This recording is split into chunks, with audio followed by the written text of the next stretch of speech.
Aujourd'hui, je vais vous lire l'histoire de Kazé, qui s'intitule ainsi.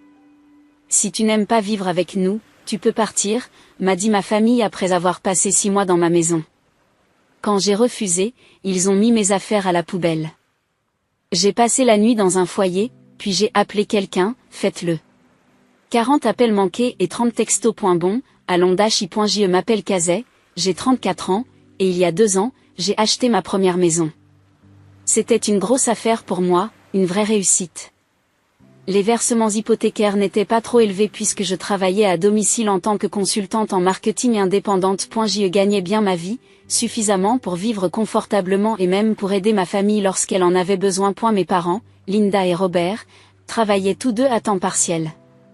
Maman nettoyait des bureaux 3 jours par semaine et papa faisait des travaux de bricolage chaque fois qu'il en trouvait. Comme il ne rajeunissait pas, il était difficile de trouver un emploi stable. Ma sœur aînée Jessica vivait à l'autre bout de la ville avec son mari Mike et leur fils Tyler, âgé de 8 ans. Mike travaillait dans un entrepôt, mais les horaires étaient irréguliers. J'avais pris l'habitude de leur envoyer de l'argent pour les aider. Rien d'énorme, peut-être 2 cents par-ci, 3 cents par-là.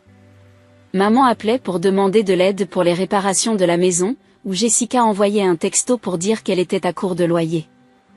Je n'ai jamais demandé à récupérer l'argent. C'était la famille, et je m'en sortais suffisamment bien pour ne pas en avoir besoin. Ma maison est devenue mon sanctuaire.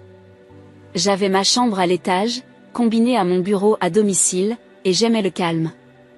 Je pouvais travailler en paix, faire des pauses sur mon porche arrière, et tout était exactement comme je le voulais. Le prêt hypothécaire s'élevait à 1 500 € par mois. Les charges à environ 200 € et il me restait beaucoup d'argent pour épargner et aider ma famille. Un mardi matin de mars, je répondais à des courriels lorsque mon téléphone a sonné.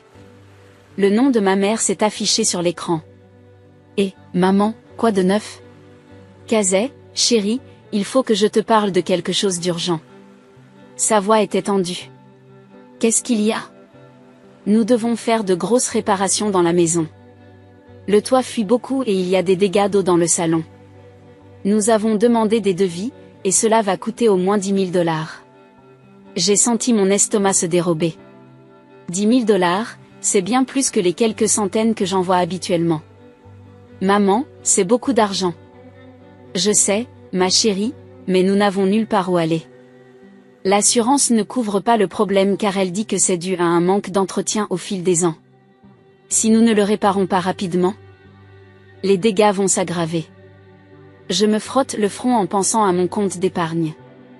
J'avais économisé environ 15 000 € pour les urgences et les travaux d'amélioration de la maison. D'accord, maman, je peux transférer l'argent aujourd'hui. Oh merci, Kazé, tu es une si bonne fille.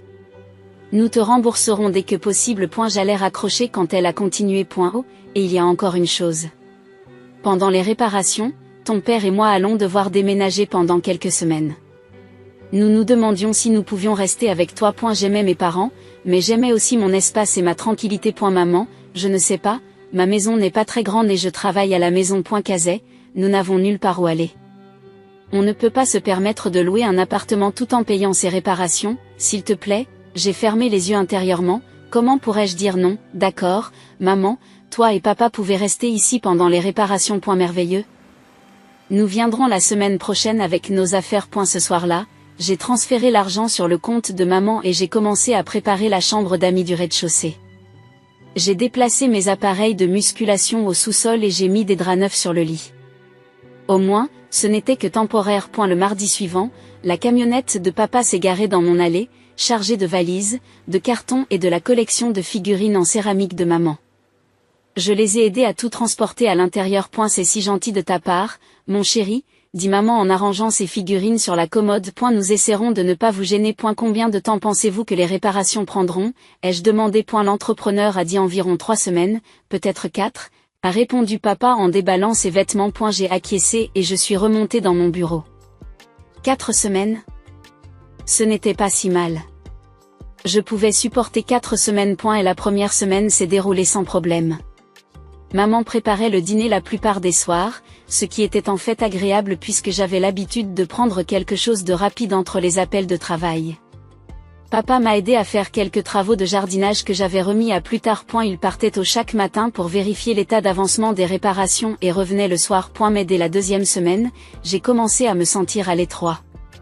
Maman a réaménagé ma cuisine à sa guise et papa a laissé son journal s'étaler sur ma table à manger tous les matins. Je me suis retrouvée à rester plus longtemps dans mon bureau, juste pour avoir un peu d'espace. Lorsque j'ai posé des questions sur les réparations, maman m'a dit qu'elles avançaient plus lentement que prévu. Ces choses-là prennent toujours plus de temps qu'on ne le dit. A-t-elle dit d'un geste de la main. 2 semaines se sont encore écoulées et je commençais à m'impatienter de retrouver ma maison, mais j'ai essayé d'être patiente. Un soir, maman a fait une annonce. Jessica et sa famille viennent dîner demain soir, je les ai invités. J'ai dit que c'était très bien, mais que j'aurais préféré qu'on m'invite d'abord. Le lendemain soir, Jessica est arrivée avec Mike et Tyler. Maman avait tout préparé, rôti, purée de pommes de terre, haricots verts et même des petits pains faits maison. C'était vraiment plus fantaisiste que ces dîners habituels en semaine. Nous étions tous assis autour de ma table à manger lorsque Jessica s'est éclairci la gorge. Nous avons eu quelques problèmes financiers ces derniers temps, a-t-elle commencé. Les heures de travail de Mike ont été réduites à l'entrepôt. Et je n'arrive pas à trouver un travail stable. Nous avons du retard dans le paiement du loyer et notre propriétaire menace de nous expulser. J'ai senti un nœud familier se former dans mon estomac. Je suis désolée d'entendre ça, Jess, peut-être que les choses vont bientôt s'arranger. En fait, poursuit-elle, nous espérions pouvoir rester ici avec vous pendant un certain temps. Jusqu'à ce qu'on se remette sur pied. J'ai failli m'étouffer avec ma purée. Absolument pas, ai-je dit en posant ma fourchette. Jessica, je loge déjà papa et maman pendant leur réparation. Il n'y a pas de place pour 3 personnes de plus. Ta maison a des chambres vides à l'étage, a ajouté Mike, nous les avons vues. Je me suis sentie coincée, tout le monde me regardait comme si j'étais déraisonnable. Ce n'est pas une question d'espace, c'est une question d'intimité et de travail. Je dirige mon entreprise depuis chez moi. La voix de Jessica se fait plus forte. Nous sommes sur le point de devenir des sans-abri et tu t'inquiètes pour ta précieuse intimité. Je n'ai jamais dit que je n'aiderais pas, j'ai dit que tu ne pouvais pas emménager ici. C'est la même chose, s'emporte Jessica. Elle saisit la main de Tyler et se leva. Viens, Mike, allons-y, il est clair que nous ne sommes pas les bienvenus ici. La porte d'entrée a claqué derrière eux. Je m'enfonçais dans mon fauteuil, l'appétit coupé. Maman m'a regardé en secouant la tête. C'est très décevant, Casey. Ta sœur est venue ici pour demander de l'aide et tu lui as tourné le dos. La semaine suivante, papa et maman sont restés froids à mon égard. Ils faisaient des commentaires sur la grandeur de ma maison, sur le fait que j'avais tellement de place et sur la tristesse que Jessica et Tyler puissent se retrouver sans abri. Ils faisaient cela tous les jours. Je les entendais parler à voix haute en bas des gens qui oubliaient d'où ils venaient. Vendredi. Je n'en pouvais plus. J'ai appelé Jessica. Je lui ai dit, vous pourriez peut-être rester ici un petit moment, le temps que vous vous remettiez sur pied. 3 jours plus tard, ils ont emménagé avec des sacs poubelles remplis de vêtements et des cartons de jouets. La première semaine a été un véritable chaos. Tyler était partout, il courait dans tous les sens, claquait les portes, hurlait sur les jeux vidéo. Lorsque j'étais en déplacement, il faisait irruption dans mon bureau pour poser des questions. Tyler, je travaille, chuchotais-je en montrant mon casque. Il haussait les épaules et continuait à parler. J'ai essayé d'en parler à Jessica. Ce n'est qu'un enfant, Casey, les enfants font du bruit. Mais ce que je fais, ce sont des appels professionnels. Tu n'as pas d'enfant, alors tu ne comprends pas. Tu ne peux pas attendre d'un enfant de 8 ans qu'il agisse comme un adulte. Le comportement de Tyler n'a pas changé. Maman allait le chercher à l'école tous les jours. Mais on le laissait ensuite courir comme un fou dans ma maison. 1 mois plus tard, j'ai reçu mes factures d'électricité. J'ai failli tomber à la renverse en les ouvrant. Et la facture d'électricité était passée de 150 à 320 $. La facture d'eau avait doublé. Ce soir-là, j'ai apporté les factures au dîner et les ai posées sur la table. J'ai annoncé que les coûts des services publics avaient plus que doublé. Je pense qu'il serait juste que nous partagions ces coûts. La table est devenue silencieuse.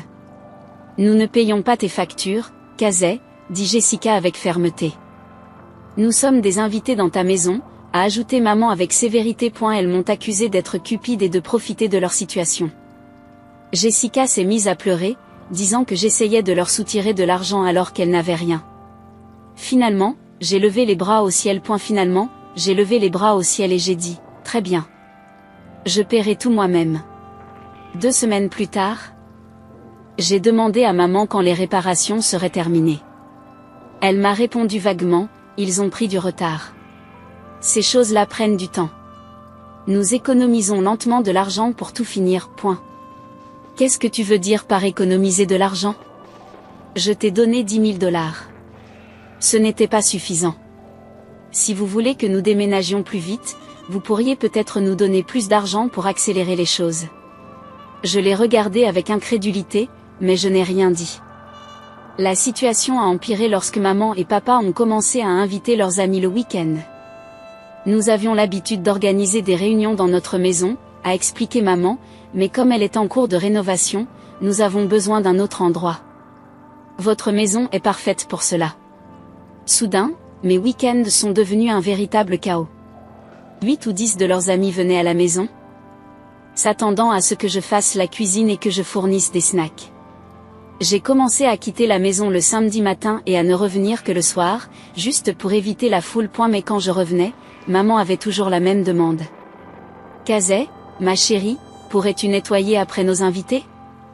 Ton père et moi vieillissons, et Jessica est fatiguée de garder Tyler. Je passais donc mes dimanches matins à nettoyer après des fêtes que je n'avais jamais voulu organiser. Je n'arrêtais pas de demander quand tout le monde allait déménager. Toutes les quelques semaines, j'en parlais. Quand penses-tu que les réparations seront terminées, maman? J'attends toujours l'entrepreneur, ces choses sont tellement imprévisibles. Jessica, tu as réussi à trouver du travail? Le marché de l'emploi est terrible en ce moment, nous essayons, mais rien n'y fait. Mike, comment se passe la situation à l'entrepôt? Il n'arrête pas de promettre plus d'heures? Mais ce n'est pas encore le cas. Lorsque j'insistais sur les délais, Jessica et Mike se mettaient sur la défensive. Vous essayez de vous débarrasser de nous, demandait Jessica. Nous sommes de la famille, ajoute Mike, je pensais que la famille restait soudée. Maman secoue la tête, déçue. Je ne comprends pas pourquoi vous êtes si pressés de mettre tout le monde dehors. Après des mois de cette situation, j'étais épuisée. Mon travail en pâtissait car je n'arrivais pas à me concentrer. Ma maison ressemblait à un hôtel que je payais mais dont je ne pouvais pas profiter.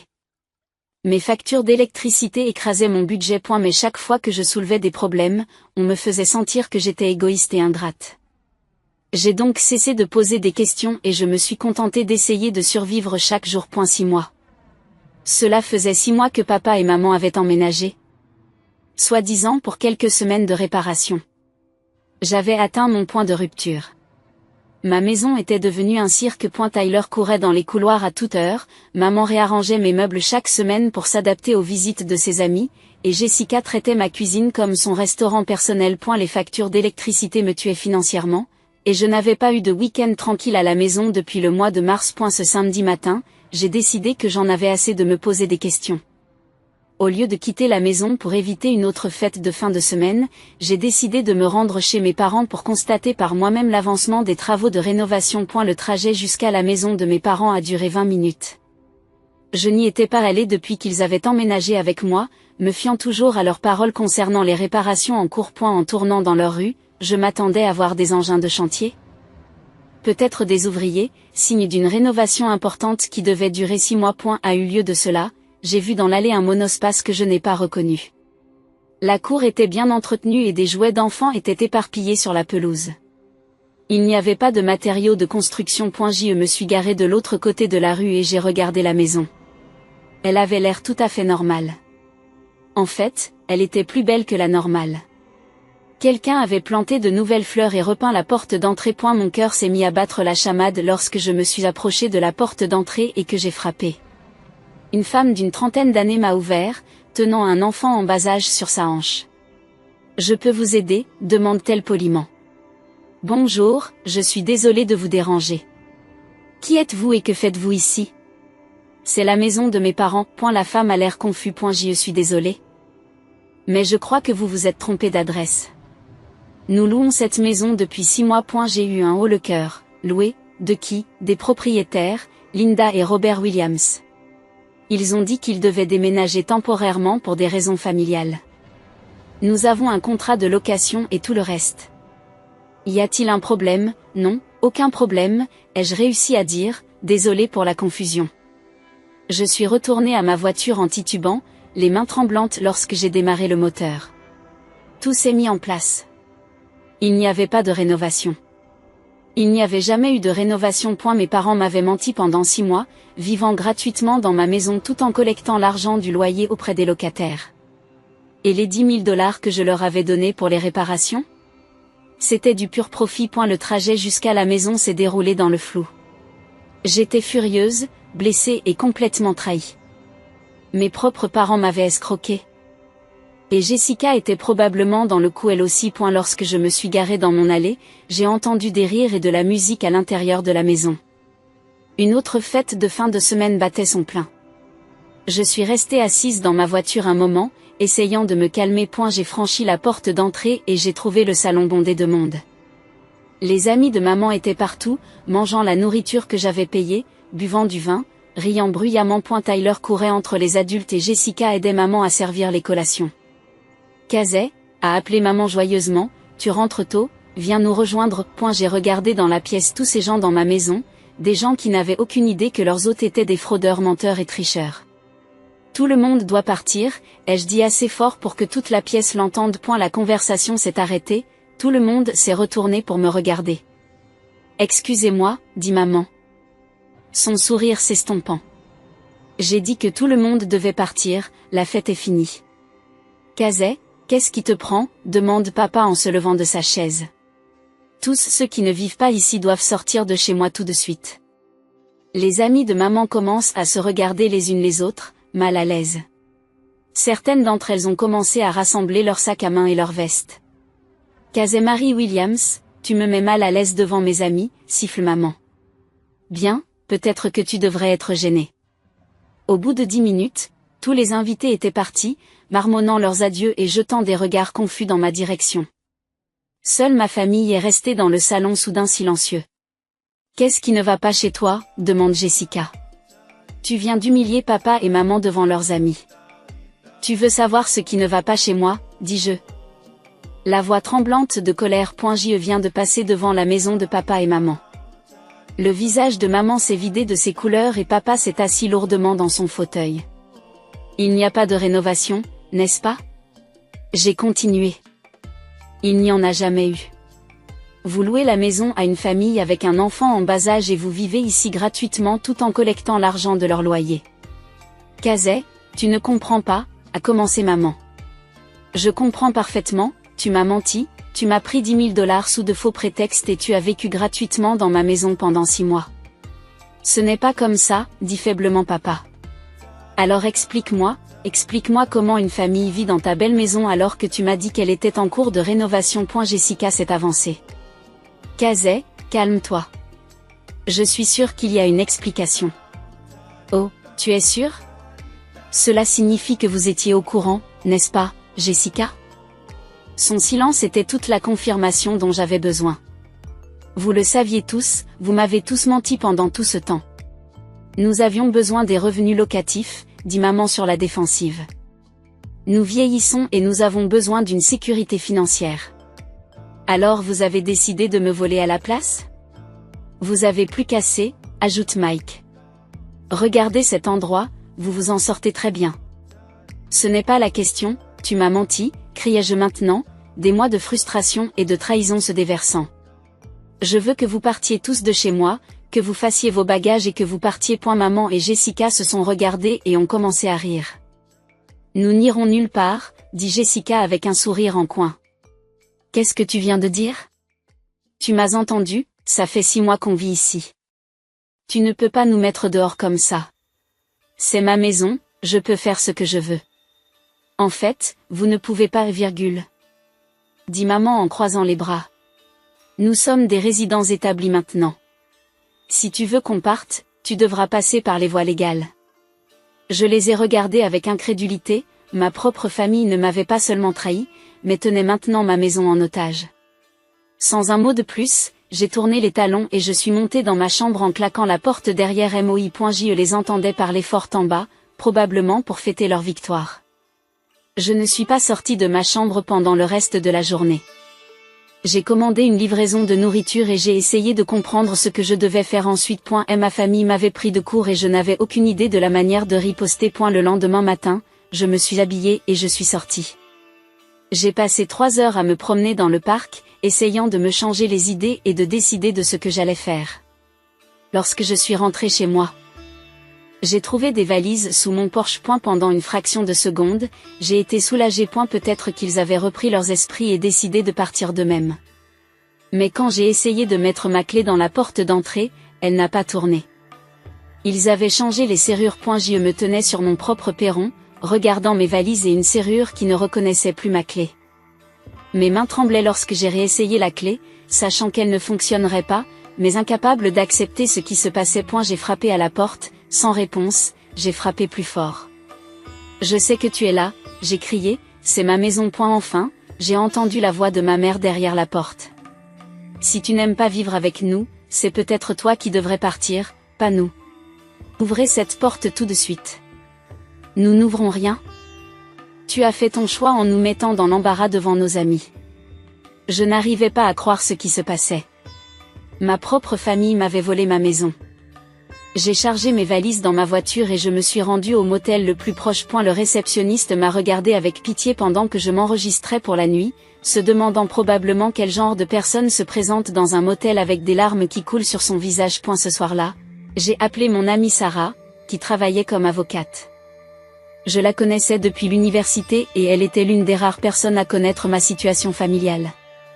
Sarah, j'ai besoin d'aide, ma famille m'a enfermée hors de ma propre maison. Kazé, ralentis, dis-moi exactement ce qui s'est passé. J'ai tout expliqué, la fausse rénovation, l'arnaque à la location, les $10 000 et la façon dont ils ont changé mes serrures. Bon sang, Kazé. Ta famille est sérieusement perturbée. Est-ce qu'ils peuvent faire ça légalement? Peuvent-ils vraiment revendiquer des droits de locataire dans ma maison? Pas de la manière dont ils le font. Ils n'ont pas de contrat de bail avec vous, et ils ont obtenu la résidence par la fraude. Je peux déposer un avis d'expulsion demain. S'il vous plaît, faites-le, je veux qu'ils partent. Je vais rédiger les documents ce soir, pouvez-vous me retrouver à mon bureau dans la matinée? Le lendemain, Sarah avait préparé un avis d'expulsion officiel donnant à ma famille 2 semaines pour quitter les lieux. Elle y avait également mentionné les $10 000 frauduleux. Elle m'a également proposé de le faire personnellement. Vous n'aurez plus besoin de les affronter jusqu'à ce qu'ils soient partis. Merci, je ne pense pas pouvoir supporter de les voir maintenant. J'ai passé la journée au motel, ignorant mon téléphone qui s'était mis à sonner sans arrêt. Maman, papa, Jessica. Ils appelaient tous, mais je ne voulais pas entendre leur voix. Vers midi, Sarah m'a envoyé un texto, j'ai reçu les papiers. Ils étaient choqués. Ta mère a essayé d'argumenter, mais je l'ai vite fait taire. 15 minutes plus tard, mon téléphone s'est mis à sonner sans arrêt. En l'espace d'1 heure, j'ai eu 40 appels manqués et 30 SMS. Ils paniquaient. Les messages commençaient par des excuses. Kazé, on peut arranger ça, parlons en adulte, une famille ne devrait pas se disputer comme ça. Mais comme je ne répondais pas, ils sont devenus méchants. Tu es ridicule, on t'a élevé mieux que ça, tu détruis cette famille pour de l'argent. Finalement, j'ai envoyé un message à chacun d'entre eux, vous avez 2 semaines pour quitter ma maison. Et si vous n'êtes pas parti? J'appelle la police et je porte plainte pour fraude pour les $10 000. Les appels ont cessé après cela. Sarah a vérifié la situation pour moi au cours de la semaine suivante. Ta mère a essayé d'appeler mon bureau 2 fois, m'a-t-elle dit. Elle voulait négocier. Je lui ai dit qu'il n'y avait rien à négocier. 2 jours avant la date limite d'expulsion, Sarah m'a appelé pour m'annoncer une bonne nouvelle. Il déménage. Je suis passé devant chez vous ce matin et j'ai vu un camion de déménagement et votre père en train de charger des cartons, et votre sœur portait des sacs dans une voiture. Je me suis sentie soulagée d'un poids énorme. J'ai confirmé qu'ils avaient complètement déménagé hier soir, a déclaré Sarah le lendemain. La maison est vide, tu peux rentrer chez toi. Retourner chez moi en voiture m'a semblé surréaliste. Je m'attendais à moitié à ce qu'il soit toujours là, à ce que tout cela soit une blague cruelle. Mais lorsque je me suis garé dans mon allée, la maison était calme et vide. J'ai utilisé mon double de clé caché sous le pot de fleurs du porche arrière pour entrer. Le silence était incroyable, j'avais oublié à quoi ressemblait ma propre maison sans le bruit et le chaos constant. La première chose que j'ai faite a été d'appeler un serrurier pour qu'il change à nouveau toutes les serrures. J'ai ensuite passé le reste de la journée à nettoyer. Ils avaient laissé l'endroit en désordre, avec des ordures dans plusieurs pièces et de la vaisselle entassée dans l'évier. Mais je m'en moquais. J'étais simplement heureuse de retrouver mon espace. Les jours suivants, les messages de ma famille ont continué. Maman a envoyé de longs textes sur la façon dont je déchirais la famille. Papa a laissé un message vocal disant que je regretterais cette décision. Jessica m'a traité d'égoïste et de sans cœur. J'ai effacé tous les messages sans les lire ni les écouter complètement. Une semaine plus tard, Sarah m'a raconté ce qu'elle avait appris de connaissances communes. Ils vivent tous ensemble dans un appartement de 2 chambres, a-t-elle dit. Apparemment, ils attendent que le bail du locataire de la maison de tes parents expire pour pouvoir y revenir. Quelle est la durée de ce bail? D'après ce que j'ai entendu, encore 6 mois. Je me sentais presque mal pour eux, entassés dans un petit appartement après avoir eu toute la place dans ma maison. Presque. Tes parents perçoivent toujours l'argent du loyer, ajoute Sarah. Ils ne souffrent donc pas vraiment financièrement. Cela m'a rappelé qu'ils avaient toujours mes 10 000 $. J'ai décidé de ne pas poursuivre l'affaire légalement. Le stress lié à la récupération de ma maison avait suffi. Je voulais simplement qu'ils sortent complètement de ma vie. Un mois plus tard, je reprenais enfin une vie normale. Je pouvais travailler en paix. Mes factures d'électricité étaient revenues à la normale et mes week-ends m'appartenaient à nouveau. Certains de nos amis communs de la famille nous ont contactés, ayant entendu des bribes de ce qui s'était passé. Ils voulaient jouer les médiateurs, nous aider à résoudre les problèmes. Un cousin m'a dit, la famille, c'est tout, tu devrais leur pardonner. Mais j'avais pris ma décision, j'ai changé mon numéro de téléphone et je les ai tous bloqués sur les réseaux sociaux. Je ne voulais plus de leurs excuses, ni de leurs tentatives de manipulation. Pour la première fois depuis des mois, j'ai eu l'impression de pouvoir respirer dans ma propre maison. J'ai réarrangé les meubles comme je les aimais, j'ai réapprovisionné ma cuisine avec des aliments que j'avais envie de manger et j'ai profité du luxe du silence. Ma maison m'appartenait à nouveau, ma vie m'appartenait à nouveau. Certains pensent que je suis trop dure, que je me suis séparée de toute ma famille comme ça. Ils disent que le sang est plus épais que l'eau, que la famille doit se pardonner quoi qu'il arrive. Mais ces personnes ne comprennent pas ce que c'est que de se faire utiliser, mentir et manipuler par les personnes qui sont censées vous aimer le plus. J'ai appris que parfois, la chose la plus saine à faire est de s'éloigner des personnes toxiques, même si elles partagent votre ADN. Je suis plus heureuse aujourd'hui que je ne l'ai été depuis des années. Je dors mieux la nuit en sachant que personne ne pourra plus jamais changer les serrures sur moi. La maison est calme, les factures sont gérables et le drame familial est enfin terminé.